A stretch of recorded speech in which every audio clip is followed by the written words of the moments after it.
여러분, 안녕하세요.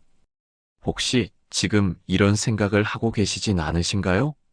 내 인생에서 가장 중요한 시기, 바로 은퇴 후의 삶을 위해 나는 어떤 준비를 해야 할까? 어떤 집에서 살아야 남은 인생이 편안하고 행복할까? 많은 분들이 병원 근처에 살아야 한다고 말씀하십니다. 그런데 말입니다.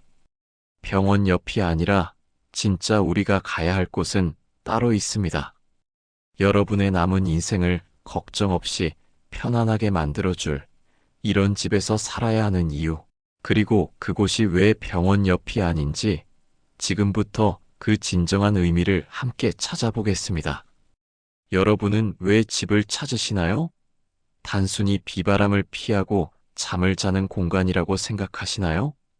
우리에게 집은 그 이상의 의미입니다. 삶의 안식처이자 추억이 쌓이는 공간, 그리고 앞으로의 인생을 준비하는 중요한 터전이죠. 특히 중년 이후의 삶에서 집은 단순한 거주지를 넘어 우리의 행복과 직결되는 문제입니다. 젊은 시절 우리는 성공을 위해 앞만 보고 달려왔습니다. 집이라는 목표를 이루기 위해 때로는 가족과의 시간도 자신의 건강도 뒤로 미루기도 했죠. 그렇게 얻은 집은 우리에게 큰 성취감을 안겨주었습니다. 하지만 시간이 흐르고 나이가 들면서 깨닫게 됩니다. 가장 중요한 것은 집의 크기나 가격이 아니라는 것을요. 노후를 준비하며 가장 먼저 떠올리는 것이 바로 건강입니다. 아플 때를 대비해서 병원 근처에 살아야 한다는 조언, 저도 많이 들었습니다. 틀린 말은 아닙니다. 하지만 과연 그것이 행복한 노후의 유일한 정답일까요? 우리가 아플 때를 대비하는 것만큼이나 중요한 것이 있습니다. 바로 아프지 않을 수 있는 환경을 만드는 것입니다. 인생의 지혜는 문제 해결보다 문제 예방에 있습니다. 병원 옆에 사는 것은 문제 해결에 초점을 맞춘 것입니다. 하지만 우리가 오늘 이야기할 이곳 옆에 사는 것은 바로 그 문제의 씨앗을 미리 제거하는, 즉 문제 예방의 지혜를 실천하는 것입니다. 우리가 진정으로 준비해야 할 노후의 집은 병원 바로 옆이 아니라 삶의 활력을 되찾아줄 공간 옆에 있어야 합니다. 왜냐하면 아프지 않도록 몸과 마음을 움직이게 만드는 힘은 바로 일상 속에서 나오기 때문입니다. 생각해 보십시오. 매일 창문을 열었을 때 탁 트인 공원과 산책로가 눈앞에 펼쳐진다면 가만히 있을 수 있을까요? 자연스럽게 걸어 나가고 싶어집니다. 길을 걸으며 이웃과 인사를 나누고 가끔은 시장에 들러 신선한 채소를 고르고 상인들과 짧은 대화를 주고받으며 웃음을 나누게 됩니다. 이 일상의 작은 행동들이 우리의 몸과 마음을 건강하게 지켜줍니다. 병원에 가서 약을 먹는 것보다 훨씬 더 강력한 예방 효과를 주는 것이죠. 영국의 시인 윌리엄 워즈워스는 이렇게 말했습니다. 자연은 마음에 좋은 의사다. 이 말은 단순히 시적인 표현이 아닙니다. 실제로 의학 연구에서도 녹지가 가까운 곳에 사는 사람일수록 스트레스 호르몬이 낮고 우울증 발병률도 낮다는 결과가 발표되었습니다. 다시 말해, 병원 옆에 사는 것보다 공원 옆에 사는 것이 더 큰 건강 자산이 되는 셈입니다. 또 한 가지 중요한 점은 사람입니다. 노후의 가장 무서운 병은 외로움입니다. 심리학자들은 외로움이 고혈압, 당뇨, 심지어 치매까지 불러올 수 있다고 경고합니다. 그렇다면 집은 어디에 있어야 할까요?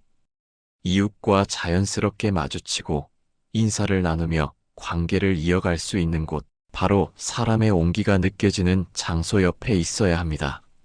시장, 동네 카페, 작은 도서관, 주민센터 같은 곳이 가까이에 있다면 우리는 외로움에 갇히지 않고 일상 속에서 소통하며 살아갈 수 있습니다.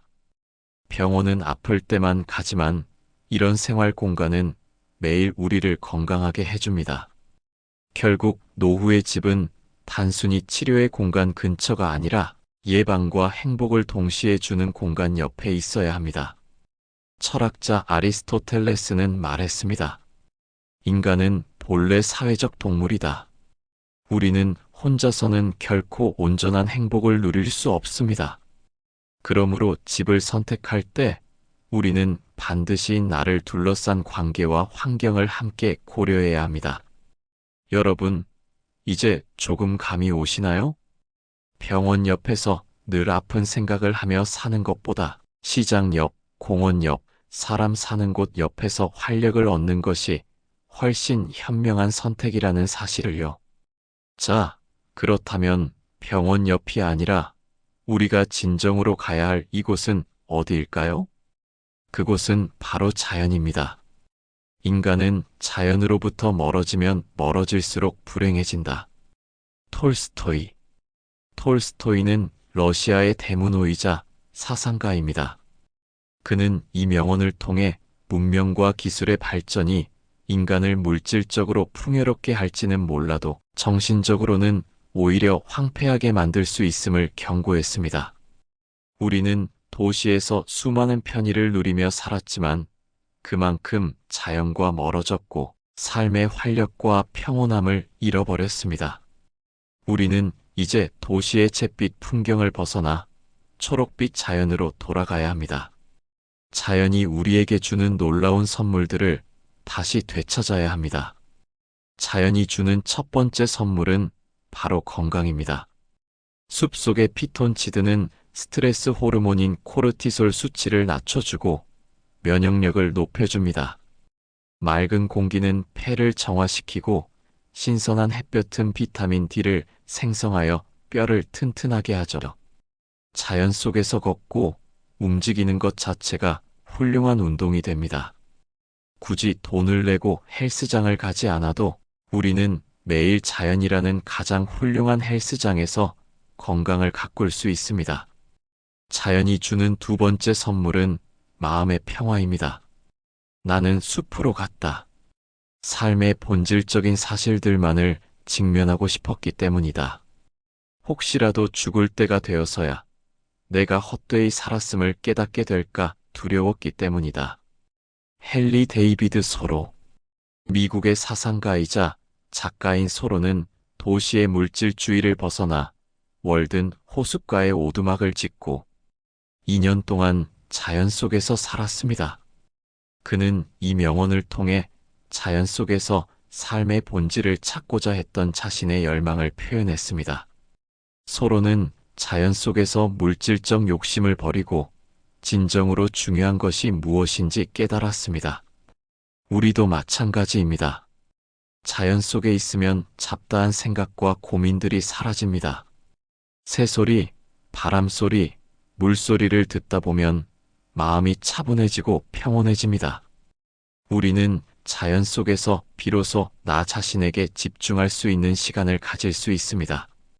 조용히 생각하고 삶을 돌아보고 앞으로의 계획을 세우는 시간을 가질 수 있습니다.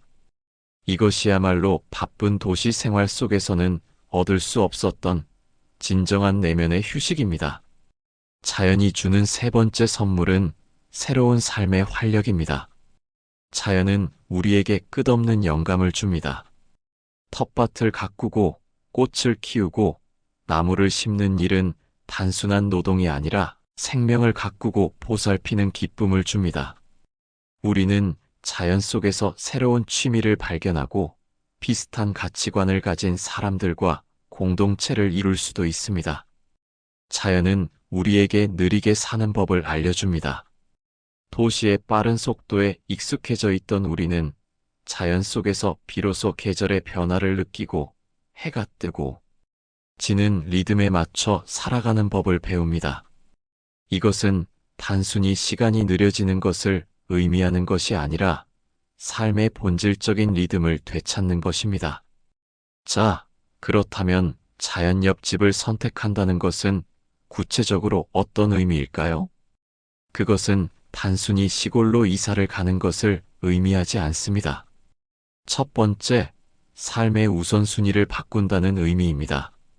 우리는 더 이상 남에게 보여주기 위한 화려한 집이 아닌 나 자신이 편안하고 행복할 수 있는 공간을 선택하는 것입니다. 비싼 아파트 한 채보다 작은 정원이 딸린 단독주택이 주는 행복이 훨씬 더 클 수도 있습니다. 두 번째, 자신을 위한 투자를 한다는 의미입니다.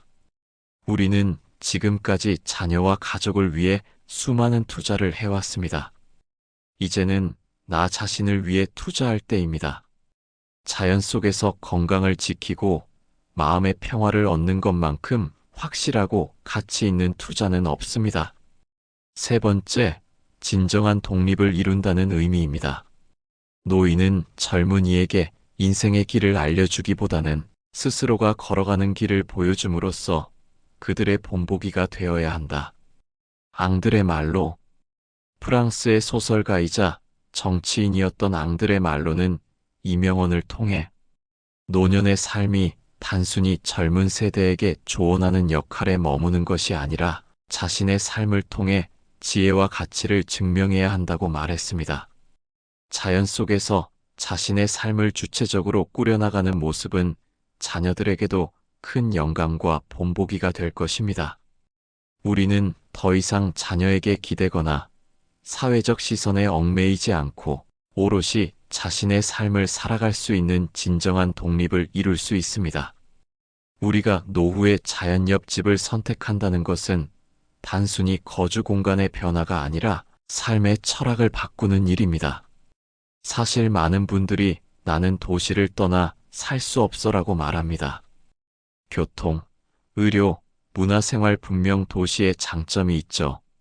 하지만 꼭 깊은 산골로 들어가야만 자연과 함께할 수 있는 것은 아닙니다. 도시 속에도 공원은 있고 강변 산책로가 있으며 작은 숲길이나 텃밭이 있는 마을도 있습니다. 중요한 것은 내가 자연과 얼마나 가까운 삶을 의도적으로 선택하느냐입니다. 자연 옆집은 우리 일상의 리듬을 건강하게 만들어줍니다. 아침에 일어나 창문을 열면 푸른 나무가 반겨주고 저녁에는 지는 노을이 하루를 위로해줍니다. 계절이 바뀌는 것을 느끼며 살아가는 삶, 그것이야말로 노후의 진정한 풍요 아닐까요? 돈으로는 절대 살 수 없는 시간과 계절의 선물을 매일 누리는 것입니다. 심리학자 칼 융은 이런 말을 남겼습니다. 자연과 접촉하지 못하는 사람은 자기 자신과도 접촉하지 못한다. 이 말은 곧 자연에서 멀어질수록 우리는 자기 내면의 목소리를 잃고 방황하게 된다는 뜻입니다. 반대로 자연과 가까울수록 자기 자신을 깊이 이해하고 내 삶의 진짜 목적을 발견할 수 있습니다. 실제로 은퇴 후 시골 마을로 내려간 어떤 부부의 이야기가 있습니다. 처음에는 낯설고 불편했지만 아침마다 함께 산책을 하고 텃밭을 가꾸다 보니 어느새 웃음이 많아졌다고 합니다. 도시에서 살 때는 늘 병원과 약국에 의지했는데 지금은 자연스레 몸이 가벼워지고 병원 갈 일이 줄었다고 하죠. 중요한 건 그들이 자연 옆 삶을 선택한 순간부터 삶의 중심이 달라졌다는 것입니다. 자연 옆집을 택한다는 것은 또 하나의 큰 의미를 가집니다. 그것은 외부의 소음보다 내 안의 목소리를 더 크게 듣는 삶입니다. 도시에서는 늘 바쁘게 돌아가는 시계 소리, 자동차 경적, 사람들의 발걸음에 휩쓸려 삽니다. 하지만 자연 속에서는 바람, 물, 새소리 같은 자연의 리듬이 우리의 일상이 됩니다. 그 속에서 우리는 비로소 내가 진짜 원하는 삶은 무엇일까? 라는 질문을 깊이 하게 됩니다. 영국의 사상가 존 러스키는 이렇게 말했습니다. 아무리 작은 정원이라도 그것을 가진 사람은 낙원을 가진 것이다. 작은 화분 하나라도, 작은 마당이라도 그것이 우리에게 주는 기쁨은 상상을 초월합니다. 노후에 꼭 대단한 집을 가질 필요가 없습니다. 햇살이 드는 창가, 작은 화분, 가끔 나갈 수 있는 산책길만 있어도 충분합니다. 중요한 건 그 집이 나에게 평온과 활력을 주느냐입니다. 그리고 마지막으로 자연 옆집을 선택한다는 것은 노후의 외로움을 이겨낼 수 있는 지혜로운 선택이기도 합니다. 자연은 말이 없지만 늘 곁에 있습니다. 외로운 마음이 들 때도 새 한 마리, 바람 한 줄기가 위로가 됩니다. 또 자연과 함께하는 삶은 우리를 비슷한 취향과 가치를 가진 사람들과 이어주기도 합니다. 마을의 작은 텃밭 공동체, 산책길에서 마주치는 이웃, 함께 꽃을 가꾸는 동호회. 이런 만남은 억지로 만들어지는 관계가 아니라 자연스럽게 스며드는 인연입니다. 노후에 가장 필요한 것은 돈보다 삶의 질, 약보다 예방, 그리고 병원보다 자연과 사람의 온기입니다. 집을 선택할 때 이 사실을 마음 깊이 새긴다면 우리는 훨씬 더 지혜롭고 행복한 노후를 준비할 수 있을 것입니다. 자, 그렇다면 자연 옆집을 선택한다는 것은 구체적으로 어떤 의미일까요? 그것은 단순히 시골로 이사를 가는 것을 의미하지 않습니다. 첫 번째, 삶의 우선순위를 바꾼다는 의미입니다. 우리는 더 이상 남에게 보여주기 위한 화려한 집이 아닌 나 자신이 편안하고 행복할 수 있는 공간을 선택하는 것입니다. 비싼 아파트 한 채보다 작은 정원이 딸린 단독주택이 주는 행복이 훨씬 더 클 수도 있습니다. 두 번째, 자신을 위한 투자를 한다는 의미입니다. 우리는 지금까지 자녀와 가족을 위해 수많은 투자를 해왔습니다. 이제는 나 자신을 위해 투자할 때입니다. 자연 속에서 건강을 지키고 마음의 평화를 얻는 것만큼 확실하고 가치 있는 투자는 없습니다. 세 번째, 진정한 독립을 이룬다는 의미입니다. 노인은 젊은이에게 인생의 길을 알려주기보다는 스스로가 걸어가는 길을 보여줌으로써 그들의 본보기가 되어야 한다. 앙드레 말로, 프랑스의 소설가이자 정치인이었던 앙드레 말로는 이 명언을 통해 노년의 삶이 단순히 젊은 세대에게 조언하는 역할에 머무는 것이 아니라 자신의 삶을 통해 지혜와 가치를 증명해야 한다고 말했습니다. 자연 속에서 자신의 삶을 주체적으로 꾸려나가는 모습은 자녀들에게도 큰 영감과 본보기가 될 것입니다. 우리는 더 이상 자녀에게 기대거나 사회적 시선에 얽매이지 않고 오롯이 자신의 삶을 살아갈 수 있는 진정한 독립을 이룰 수 있습니다. 진정한 독립을 이룬다는 것은 단순히 경제적 자립을 말하는 것이 아닙니다. 그것은 정신적 자립, 즉, 나는 나답게 살겠다는 선언에 가깝습니다. 자연 옆집에서의 삶은 바로 그 선언을 가능하게 합니다. 매일 아침 새소리에 눈을 뜨고 햇살 가득한 마당을 거닐며 오늘 하루는 어떻게 살아갈까를 스스로 결정하는 순간 우리는 비로소 독립적인 인간으로 서게 됩니다. 그동안 우리는 자녀와 사회를 위해 희생하며 살았습니다. 남들이 보기에 좋은 집, 안정적인 생활을 위해 앞만 보고 달렸습니다. 그러나 이제는 다릅니다. 노후의 집은 남에게 보여주기 위한 집이 아니라 내가 가장 편안함을 느끼는 집이어야 합니다. 거창하지 않아도 좋습니다. 작은 정원에서 꽃 한 송이를 피워내는 기쁨, 마당에 앉아 차 한 잔을 마시는 평화, 이것이야말로 우리가 평생 바라왔던 행복 아닐까요? 독일 철학자 니체는 이렇게 말했습니다. 자연과 조화를 이루는 삶 속에서 인간은 다시금 본래의 자유를 찾는다. 니체의 말처럼 자연 옆집에서의 삶은 우리에게 단순한 주거의 개념을 넘어 자유를 줍니다. 더 이상 사회의 시선에 매이지 않고 가족의 기대에 짓눌리지 않고 온전히 나로서 살아가는 자유 말입니다. 실제로 자연 옆집에서 사는 분들의 이야기를 들어보면 공통점이 있습니다. 내가 내 인생을 되찾았다는 것입니다. 도시에 살 때는 늘 시간에 쫓기고 누군가의 기준에 맞추어 살았지만 자연 속에서는 그 모든 속박에서 벗어나 오롯이 자신을 마주하게 된다고 합니다. 그리고 이 독립적인 삶은 아이러니하게도 가족에게 더 큰 선물이 됩니다. 부모가 행복하고 평온해야 자녀도 안심할 수 있습니다. 자연 옆집에서 스스로를 돌보며 사는 모습은 자녀에게 당당하고 멋진 노년의 롤모델이 되어줍니다.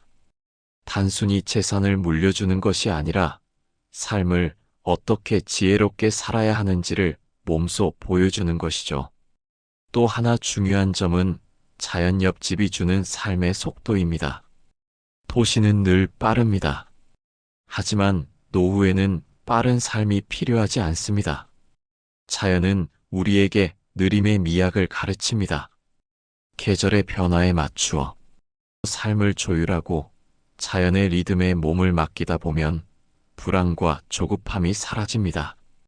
이것은 단순히 시간이 천천히 흐른다는 의미가 아니라 삶의 본질을 다시 발견하는 과정입니다. 이제 우리는 집을 고를 때 이런 질문을 던져야 합니다. 이 집이 내 삶을 건강하게 해줄 수 있는가? 이 집이 나에게 평화를 줄 수 있는가? 이 집에서 나는 진정으로 나답게 살 수 있는가?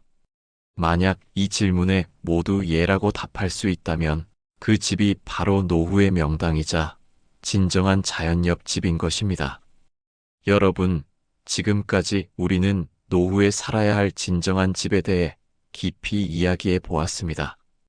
많은 분들이 노년을 준비하면서 가장 먼저 떠올리는 것은 편리한 병원 근처에서 살아야 한다는 생각일지도 모릅니다.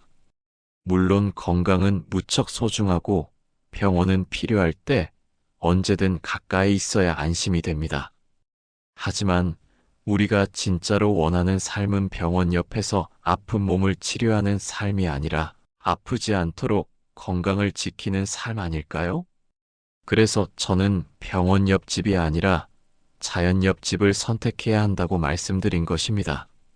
여러분, 자연 옆집은 단순히 숲속의 오두막이나 바닷가 작은 주택을 뜻하는 것이 아닙니다. 그것은 바로 삶의 태도와 마음가짐을 의미합니다. 자연 옆에서 산다는 것은 곧 내 삶을 자연의 리듬과 조화를 이루며 살아간다는 뜻입니다. 해가 뜨면 일어나고 저녁이 되면 쉬며 계절의 변화를 느끼고 나무와 꽃이 피고 지는 것을 보면서 삶의 순환을 받아들이는 것입니다. 이는 단순한 공간의 이동이 아니라 내 마음의 방향을 바꾸는 큰 결단입니다. 자연 옆에서 살아간다는 것은 곧 행복 옆, 건강 옆, 마음의 평화 옆에서 살아간다는 의미입니다. 자연은 우리에게 끊임없이 치유의 기운을 선물합니다. 새소리를 들으며 눈을 뜨고 바람결에 스치는 풀잎을 보면서 산책을 하면 몸과 마음이 절로 가벼워집니다. 흙냄새를 맡으며 작은 텃밭을 가꾸는 기쁨은 어떤 고급 레스토랑의 식사보다 더 큰 행복을 줍니다. 그 속에서 우리는 돈이나 성공이라는 세속적인 기준이 아니라 오직 내 삶의 본질적인 가치인 건강과 평화를 가장 중요한 기준으로 삼게 됩니다. 또한 자연 옆집은 불안과 걱정을 내려놓을 수 있는 집입니다. 도시에서는 늘 바쁘게 움직이고 남들과 비교하며 사회적 시선 속에서 스스로를 압박합니다. 그러나 자연 속에서는 굳이 누구에게 보여주기 위해 사는 것이 아니라 나 스스로가 편안하고 행복하기 위해 사는 삶으로 전환됩니다. 작은 집이어도 좋습니다. 다소 불편할 수 있어도 괜찮습니다. 중요한 건 그 집에서 내가 웃을 수 있고 내가 편히 쉴 수 있으며 내가 나답게 살아갈 수 있느냐는 것입니다. 인생의 황혼기에 들어선 지금 우리는 남은 시간을 어떻게 보낼 것인가를 고민해야 합니다. 불안과 걱정 속에서 하루하루를 보내시겠습니까? 아니면 자연 옆에서 사랑하는 사람들과 함께 오롯이 나 자신에게 집중하며 행복하고 편안한 삶을 누리시겠습니까? 선택은 분명 우리에게 달려 있습니다. 저는 여러분의 남은 인생이 가장 빛나는 시간이 되기를 진심으로 응원합니다. 지금까지 열심히 달려오셨습니다. 이제는 자연 옆에서, 행복 옆에서, 평화 옆에서 인생의 황금기를 누리실 자격이 충분히 있습니다. 오늘의 이 작은 이야기가 여러분 마음속에 깊은 울림이 되기를 바랍니다. 그리고 언젠가 여러분이 진짜로 자연 옆집을 선택하게 된다면 그 순간부터 여러분의 삶은 분명 달라질 것입니다. 오늘 이야기가 여러분의 삶에 작은 지혜가 되고 또 하나의 길잡이가 되기를 진심으로 바랍니다. 저는 다음 영상에서 더 좋은 이야기, 더 깊은 지혜로 여러분을 찾아뵙겠습니다. 늘 건강하시고 늘 행복하시기를 기도합니다. 감사합니다.